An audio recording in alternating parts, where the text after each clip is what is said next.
you've got the African and the Caribbean black, and it's like, okay, we're different people. We're Mm-hmm. not. We're Yes. actually not. We're not. Yeah. And they like to make it seem like we're different, but we're not. It's not the same for the European culture where like everybody's just the same thing.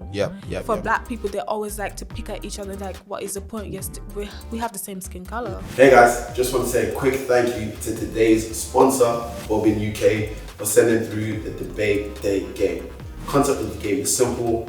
Bunch of questions that aren't like your typical dating game, going through on a deeper level. Ourselves today run through 5 questions with a special guest and see how far we go. As always, make sure you comment, like, share and subscribe to the video. And once again, Bobbin UK, thank you so much. Cheers guys.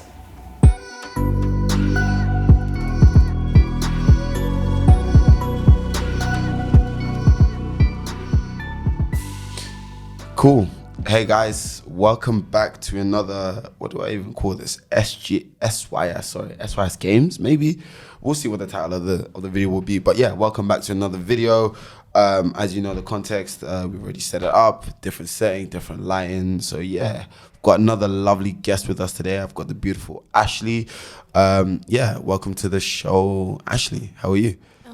Thanks for having me. Oh, you're so you can speak up a little bit, you know, it's okay. You can raise your voice. It's you know fine. What? I'm just not a loudspeaker. Are you not? No. My goodness me. Even when I shout, I sound so weird, but I just don't do it. It's cool. If you want to be subtle, then just kind of lean into the microphone for me. Hello. Oh, there we go. There we go. There we go. Because yeah, when you got the vocals on the ASMR, it's crazy. Cool. So yeah, let's jump right. Is there anything you want to say to the people? Anything? Hello. This is my Instagram. This is who I am. Oh, please do follow my Instagram. It's ashinadapgreen. Yeah. Yeah. One model. So yeah. Ooh, let them know. Yeah, Shay will kind of put it on the handle there. Yeah, let's get right into it. So the first question I have for you, what do you think black women need the most? Yeah. That's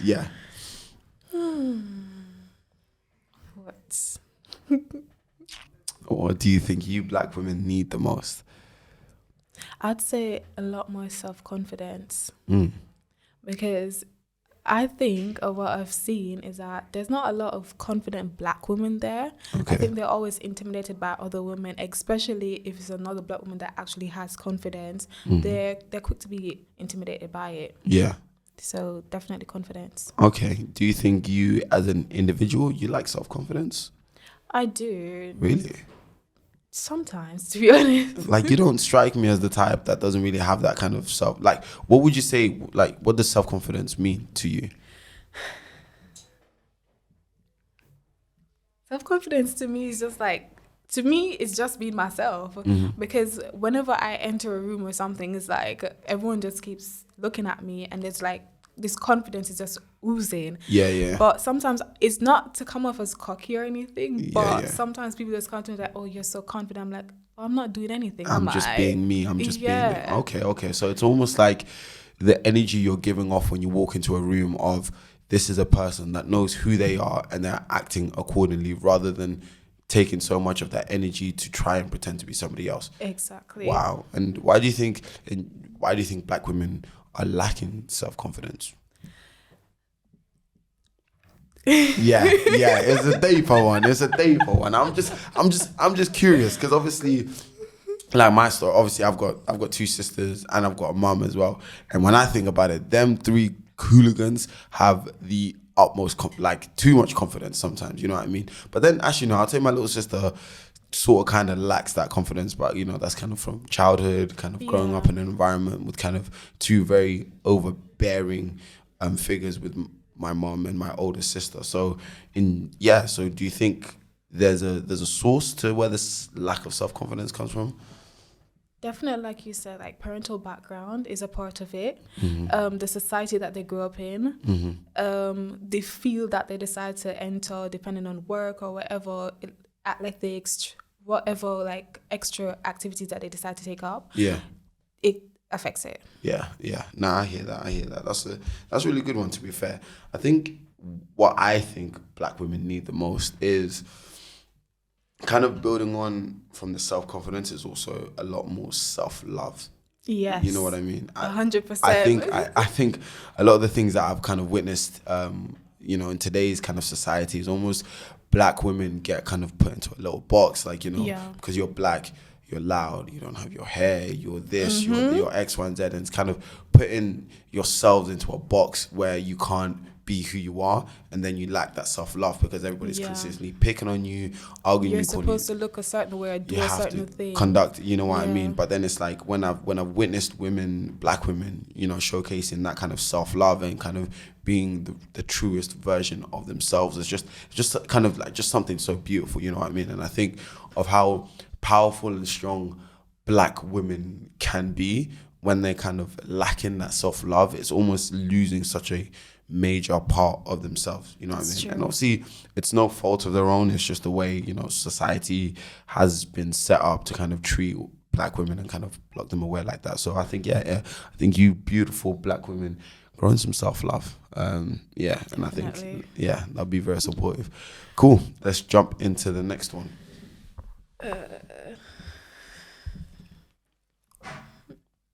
What should we as a people do more of? What should we as a people do more of? I mean, I think for me, this is an easy one. Just unite. Definitely. You know what I mean? I think especially being a black culture in a European society, you tend to see, black people then kind of follow suit in the European culture and ostracize and cast away fellow black men, right? Fellow black men, fellow black women. But I think if we were to just come together and realize that actually, you know what, we want to work together for the betterment of ourselves and our society, that will uplift us so much more. Because if you look at it, the British culture, the white culture, if you will, so much of their culture is about them. The British culture is about being British, and being British is being one nation and working for the Queen and putting her up on a pedestal, all of that kind of stuff, right? But then when you ask, okay, what is it to be black culture, right? There's not. Don't know. You know what I mean? There's not one fluid tune. You know what I mean? But then it's almost like, okay, because we're living away from our home back in Africa, back in the Caribbean, let's all just unite as a united front and support ourselves together. Let's have our own community. So, for example, if you look at the Jewish community, if you see the Jewish community, they all have the synagogues, they all have, they're all the rabbis, and they all work together, they live together. Sundays, they spend time together. They've got the Jewish markets, X, Y, and Z, because they keep all of the stuff in the economy. Yeah. So I think as a black culture as well, we can do the same thing because we've got it all. We've got the music scene, we've got the entertainment industry. You see what I mean? I get what you're saying. Also, just following what you said, it's a case of where you've got all these different black culture, but you've got Caribbean black, you've got African black, you've got all this different type of black. So you've got some people where it's like you've got the African and the Caribbean black, and it's like, okay, we're different people. We're not. We're actually not. We're not, yeah. And they like to make it seem like we're different, but we're not. It's not the same for the European culture where everybody's just the same thing. For black people, they always like to pick at each other what is the point? Yes, we have the same skin color. There you go. Why is it like that? Yeah, we have the same heritage, X, Y, and Z, but it's like, okay, no, but I'm from the Caribbean, you're from Ghana, X, Y, and Z, so now we're different. We should fight against each other. We should have this dispute, X, Y, and Z. But I think that the power we can have if we were to unite would be just incredible. And this is not necessarily from even a world domination perspective. It's just a quality of life. It's so amazing going to R&B brunches and music mixes, or going to black weddings, and you just see when there's just a room full of similar minded people just coming together for one purpose. So beautiful. You see what I mean? It's actually so beautiful. You see what I mean? If black people could just bond together more, I am 100% sure that we'll be on the top. Yeah. Because we've got everything we need to be on the top. Yeah. But because they believe that they need to pick on each other and fight against outdo each other, they don't even support each other. So there's always a constant fight between black people. But if they actually bond together, we could be at the top. Nah, I agree with you. I fuck with that. I fuck with that. So yeah, man, listen, let's come together as a people, as a nation, and let's work together, man. I think that's a really cool one. And one thing I've also like tried to do as best as I can is whenever I'm going to like network events, kind of marketing events, that's what I did. It's kind of spot the black person black there, people. so then we can just create our kind of own social networking group, right? Yeah. Like the owners of this podcasting studio, it's kind of black owned. The YouTube, black owned. You've got the modeling that you're doing, black owned. You know what I mean? So trying to just recreate that community camaraderie and then kind of keep that in the loophole. You know what I mean? Yeah. So, yeah, man. That's the vibe. So the next one. Oof. Okay, it's a little deeper one with it. How do you deal with your own insecurities?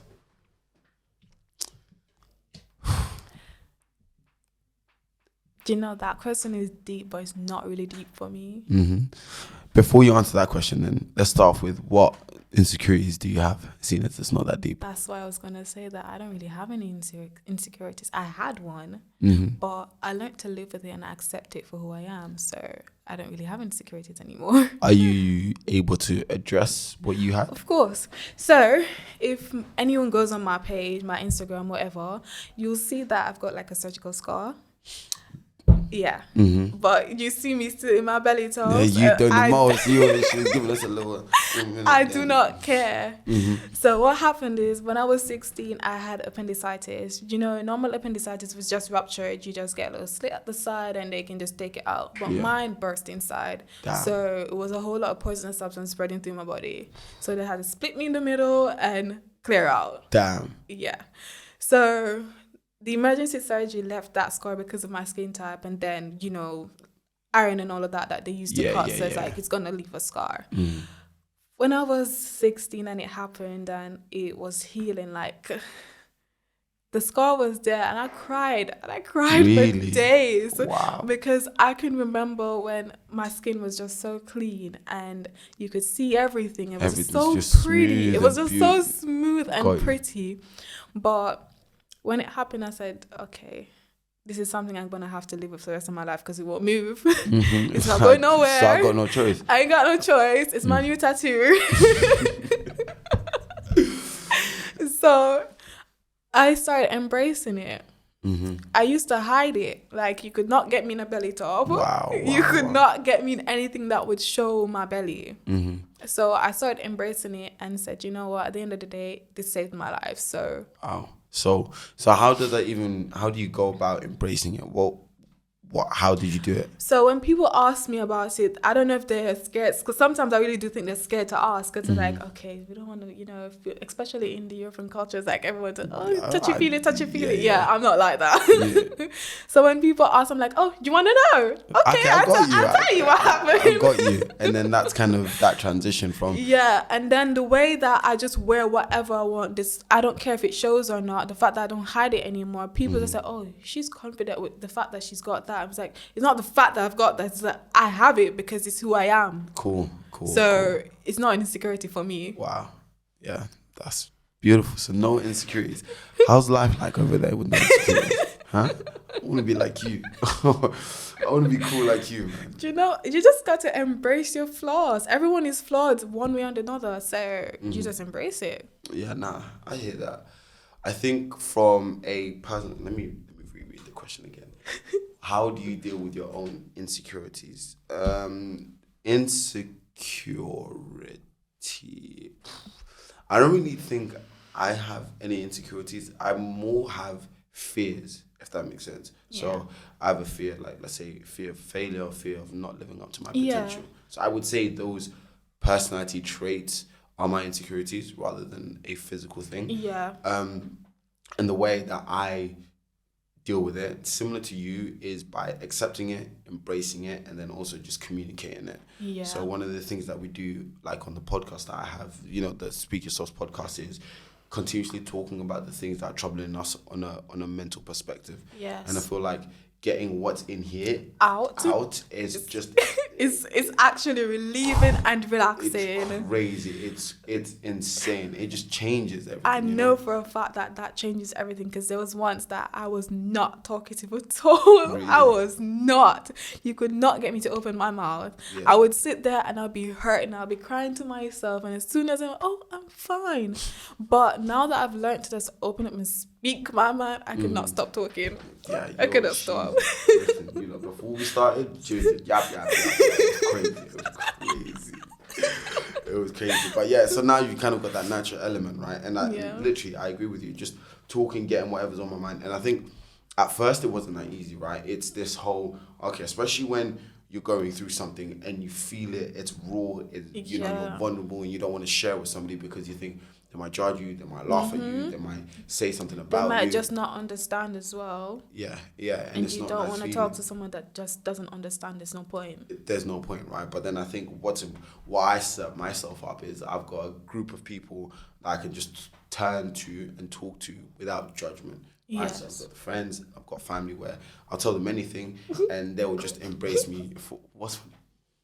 What's funny? No, I just have to laugh because it just reminds me at home. Because, for example, there's sometimes that me and my sister, you have got older sister, younger siblings, you fight and bicker all the time. Yes, yeah. There was one point where we bickered and mommy was like, you guys are not leaving this house until you talk it out. Oh my God, yeah. When you get locked in a room, when you get locked in a building, but yeah. You are not leaving until you sort this out. And we eventually did it. Yeah, that's the one, man. So you just sometimes just hash it out and just speak your mind. So yeah, dealing with insecurities, like it's easier said than done. I'll definitely say that. And the place I'm at today wasn't the same place as I was before. So like I had this big secret that I kept from like my friends for like 3 years. Like, don't keep secrets from the boys. I tell them everything. But this is something that I felt shame, blah, blah, blah. But then it's like, once I told them that and I realized actually it wasn't that bad. Number two, they didn't react as bad as I thought they did. Yeah. And even if they did, that's simply a reflection on them on, okay, maybe they're not my friends that I thought they were. You know what I mean? So it's literally all of these conversations you're having in your mind for myself that are kind of preventing me from kind of living life, if you will, because I'm constantly overthinking out of fear and holding me to take action. If that makes sense. So yeah, next question. What do you have for us? Is love a feeling or a choice? That question, man. And we touched upon this briefly about your history. Yeah, so if you want to do the honors, is love a feeling or a choice? Can I say it's both? Explain. Talk to me. Okay. So why I say it's a choice, I'd say it's a choice because of like a romantic relationship. Because sometimes there are going to be times where you don't feel in love with the person like you did day one. Okay. And you start to feel like you're drifting apart. But you have to remember what got you together in the beginning and reminisce on that and find yourself back to each other. Okay. And why I say it is a feeling is because, again, I have to involve my sister because she is my lifeline. My sister and my mom is legit my lifeline. Yeah. So me and my sister bickered again, recently. Yeah. And then it's like, I said, I'm not talking to you. Yeah. Like I said, I'm not talking to you. I went to my mom and I said, Mom, I'm not dealing with her. I'm done with her. And then I saw her crying and I could not hold back my tears. Wow. And that's how I know that it's not just a choice. That one is a true feeling. Wow. That's beautiful. Would you give the same reasoning for a romantic capacity or just from a friendly version? So would you say that love is both for romance as well, as in when you're in a relationship? Yes, I would say it is both. Okay. Now, I would say I agree with you there. Like me personally, obviously, I've never been in love. Don't know what that is. Obviously, I love my family, love the boys, whatever. But when it comes to like a girlfriend, never really been in love. So for me, I don't really have any recent experiences. But I would agree in the sense that love is a choice, but it needs to also be a feeling, if that makes sense. Like you can have one, but you But can't the have other, one. without the other. Yeah, It has to have both, because Yes. everyone calls me Madam Cold-Hearted because I don't show Damn. my emotions. Damn. Like, I don't. Yeah. So when you see me cry, you know I feel it, because Yeah. I never show my emotions. You think I don't care, but I do love you. You do. Yeah. Nah, I hear that. I think I've got like that similar experience of when I was at university. You know, I had this little situationship where I was trying to create love out of choice, but the love from feeling wasn't not there. there. Yeah, you know what I mean. And that was the kind of the thing holding me back, kind of crossing over that threshold, if you will. Whereas I had another similar time where love was appearing out of feeling, where beforehand, you know, I like to be somebody that's in control. So if I like you, I want to know that I chose to like you, rather than I just so happened to bump into you and then all of a sudden we had one conversation. You know what I mean? Whereas this was the first time I was exposed to these feelings that I didn't anticipate them. You know what I mean? So that's where I could feel like, okay, this thing called love as a feeling was manifesting as itself, and it was a beautiful thing. I'm not gonna lie to you. It was a beautiful thing. It didn't. The ending doesn't feel nice. It doesn't. Fucking sucks. So it sucks. But I think I would definitely say that love can be one or the other. But I think for true deeper meaning for it, you need both. You need both. You know what I Yeah. mean? So nah, I fuck with that one. Coolio. So I think that's the second to last one. What do you think most people have yet to learn about relationships? That's crazy. What do you think people have yet to learn about relationships? Do you know what? It's not that they're yet to learn it. I think they know it, but they refuse to accept it, that relationships do end. Ooh. Talk to me. What you got? We've got to learn that relationships don't always last. And if it ending does not mean it's a bad thing sometimes.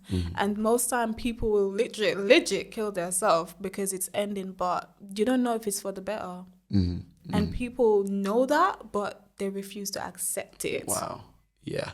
I think sometimes when literally the relationship is coming to it. So like sometimes, you know, when you hear, okay, I was in a 5-year relationship, but the last 2 years weren't Was even. not. Yeah. You know how many times I've heard that story? And I'm thinking, So you're telling me you spent 2 years in denial? Like it's crazy. I think that's a deep one. Not coming to the acceptance. Not necessarily that they didn't learn it, but it's there, but they don't want to listen to it, right? Yeah. Because whether they've invested so much, they refuse to let go. Yes. I've experienced that one myself, to be fair. It's a crazy one. Not wanting to let go, not wanting to end because of X, Y, Z reasons. But like sometimes when it's done, it's done. And you can't force it, because the more you force it, the more you're hurting yourself. Doesn't make any sense. It's crazy. Huh? It gets worse. It does, Crazy. you know? It actually Crazy. does. It's crazy, but sometimes it's okay for the relationship to end, you know. Like Exactly. you can keep it stepping, you can move on, and just, you know, pick yourself up, dust yourself off, And move on. It's not the end of the world. It is not. Yeah, nah, I'll fuck with that. Cool. I guess we've got one more question. What you got? Do you believe black men should be encouraged to emotionally express themselves more? 100%. But would you like to go ahead? Repeat that question one more time. Do you believe black men should be encouraged to emotionally express themselves more? I would say yes.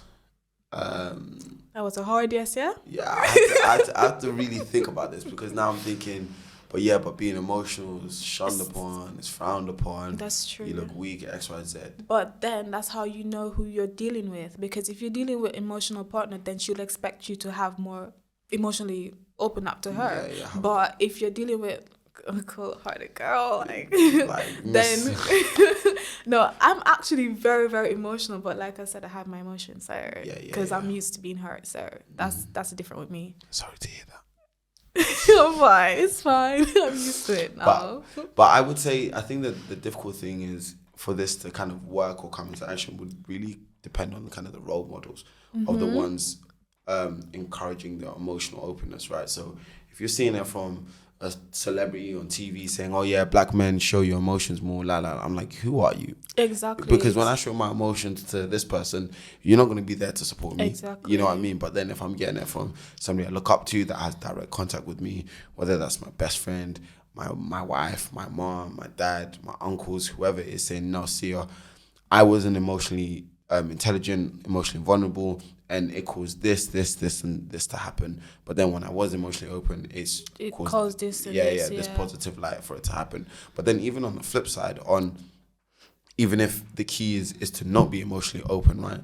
I think it's about being taught on how to deal with the emotions either way. So if we want to keep everything like within ourselves, it's about, okay, how do I deal with all of this internal emotion? Or if I want to express it, how do I express it? Because right now it's like we have these emotions and some men want to keep it inside, but then when they keep it inside, they just bottle it up and then it gets released in a negative way. Some men want to release it, but when they're releasing it, they're using it as a way to sabotage the relationship or use it in a way to blackmail or gaslight their partner. True. You know what I mean? So it's not just about being emotionally open, but also showing the ways to do it. That's true. If that makes sense. You know what I mean? So yeah, I think I agree. I'm guessing you have the same view. Yeah, I've got the same view. Yeah. It's like, it depends on who you're opening up to and who encouraged the opening up. So let me be 100% open. Be 100% honest. If your boyfriend was emotionally vulnerable, so if you saw him crying, would you still see him the same way, love him the same way? I would love him more. Oh, piss off. Don't do that. No. So much cap. No, it's not cap. Do you know what? There's a difference between, like, if you're emotionally open, like, say something happened that you really want to talk about it and you're crying about it, then I'll be there. But if you're like constantly open, emotionally open, I'm like, what is wrong with you, sir? Are you a girl? I think that's an important thing, right? Is yes, you know, sometimes now and then let your babes in, you know, let her inside the mind X, Y, and Z, but not understand. But not 100% of the time. So, you know, at the end of the day, she's got to see you as, you know, a strong king. The manly. Yes. Like, if you're not, then what's the point? There you go. So yeah, so you know, find that fine balance. Sorry. Yeah, that's crazy because that one, yeah. Anyways, any closing comments? I think, we ran up the game. How'd you find it? What do you think of the game? I actually enjoyed it. Yeah. I was scared. I was like, really? What's going to ask me? The questions weren't too crazy, to be fair. They're quite insightful. I really enjoyed it. Once again, shout out to the team over at Bobbin UK. Thank you so much for sending over the game. And if you guys want to try it out, go give them a follow, give them a shout, and you can go buy the game online. Thank you so much for your time. Obviously, the lovely Ashley, thank you so much for jumping on. It's been your boy Bongs, and I'll catch you in the next video.